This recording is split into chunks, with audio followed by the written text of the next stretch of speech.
नमस्कार। कभी सोचा है कि ये जो हमारी दुनिया है, जिसे हम हर पल सच मानकर जीते हैं, क्या हो अगर ये बस एक लंबा, बहुत लंबा सपना हो?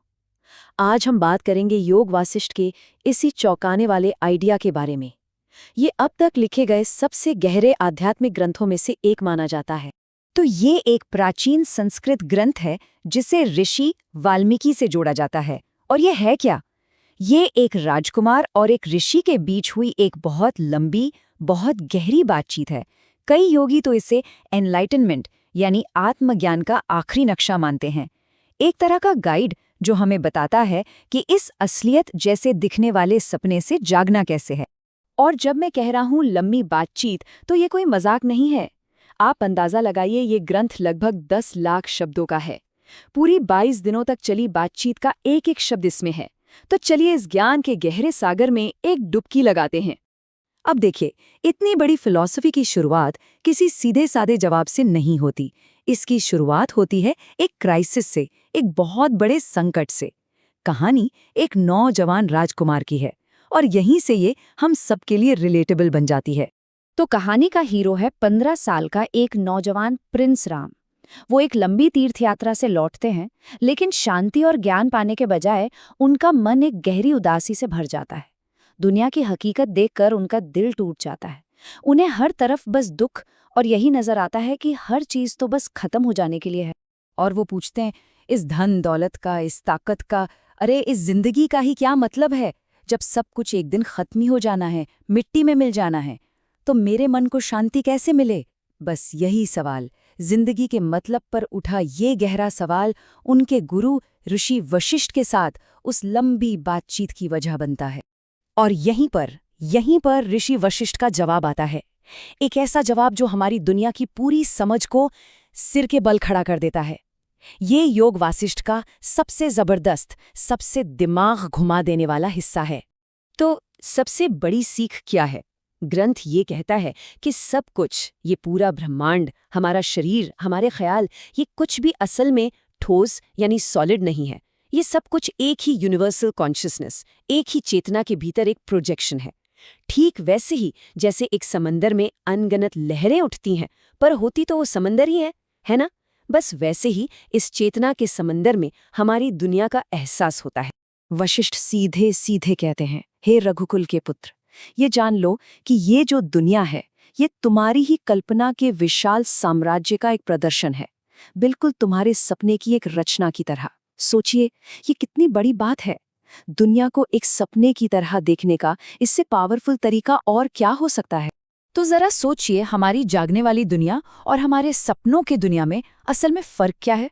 जब हम सपना देख रहे होते हैं तो वो भी तो 100% असली लगता है ना? इस फिलॉसफी के हिसाब से दोनों में सिर्फ एक ही बड़ा अंतर है। एक लंबा चलता है और दूसरा छोटा, पर दोनों का सोर्स, दोनों की जड़ वो एक ही चेतना है। अब अपनी इस बड़ी बात को समझाने के लिए ग्रंथ सिर्फ फिलॉसफी पर ही नहीं रुकता। नहीं, वशिष्ठ मन की इस जबरदस्त क्रिएटिव पावर को दिखाने के लिए दर्जनों कमाल की कहानियों का इस्तेमाल करते हैं। कहानी के अंदर कहानी, उसके अंदर एक और कहानी। इनमें से सबसे फेमस कहानियों में से एक है ऋषि गाधी की कहानी। और ये कहानी ये दिखाती है कि हमारा मन कितना ताकतवर है कि वो बस कुछ ही पलों में एक पूरी की पूरी जिंदगी बना सकता है और हमें यकीन भी दिला सकता है कि वही सच है। तो कहानी कुछ ऐसी है, ऋषि गाधी नदी में नहा रहे हैं और अचानक एक ख्याल में खो जाते हैं। बस उसी ख्याल में उनका एक नया जन्म होता है। वो एक आदिवासी के तौर पर जीते हैं, शादी करते हैं, उनके बच्चे होते हैं, वो राजा बनते हैं, सालों साल राज करते हैं और आखिर में एक बूढ़े राजा के तौर पर उनकी चिता जलती है। एक पूरी जिंदगी। और फिर उनकी आंख खुलती है। वो वापस नदी में खड़े हैं। उन्हें एहसास होता है कि ये जो पूरी जिंदगी उन्होंने जी, वो असल में सिर्फ कुछ पलों का एक ख्याल था। और ये कहानी हमें क्या सिखाती है? ये दिखाती है कि चेतना ऐसी दुनिया बना सकती है जिसे हम असलियत से अलग बता ही नहीं सकते। और सबसे बड़ी बात ये है कि हमारी अपनी असली दुनिया भी ठीक इसी तरह बनती है। तो सवाल ये उठता है कि अगर ये सब एक सपना है, तो क्या हम बस इस बड़े से सपने की कठपुतलियां हैं? जवाब है बिल्कुल नहीं।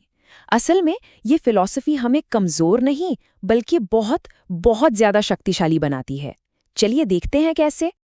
अक्सर लोग मानते हैं कि सब कुछ किस्मत या पिछले कर्मों से तय है ना? लेकिन योग वासिष्ठ इस आइडिया को सिरे से खारिज कर देता है। वो कहता है कि हमारे आज के एक्शंस, हमारे आज के प्रयास, हमारे पास्ट के किसी भी कर्म या किस्मत से कहीं ज्यादा ताकतवर हैं।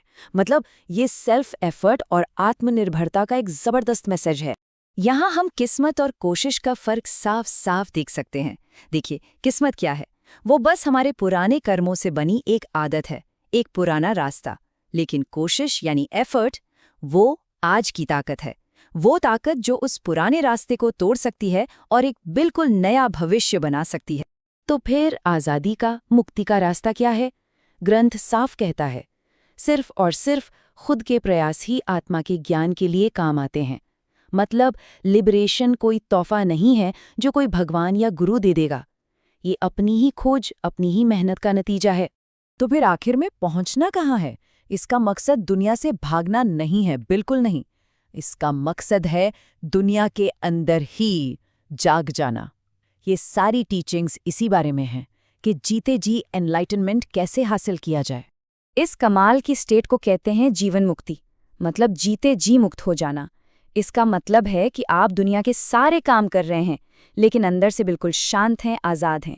ये वो समझ है कि सब कुछ चेतना का एक खेल है, इसलिए किसी भी चीज़ से ना तो परेशान होने की ज़रूरत है, ना ही बहुत ज़्यादा अटैच्ड होने की। एक जीवन मुक्त इंसान कैसा होता होगा?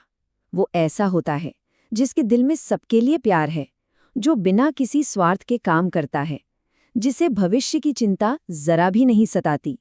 वो दुनिया को एक डिवाइन प्ले, एक लीला की तरह देखता है, और उसके मन में एक ऐसी गहरी शांति होती है जिसे कोई हिला नहीं सकता।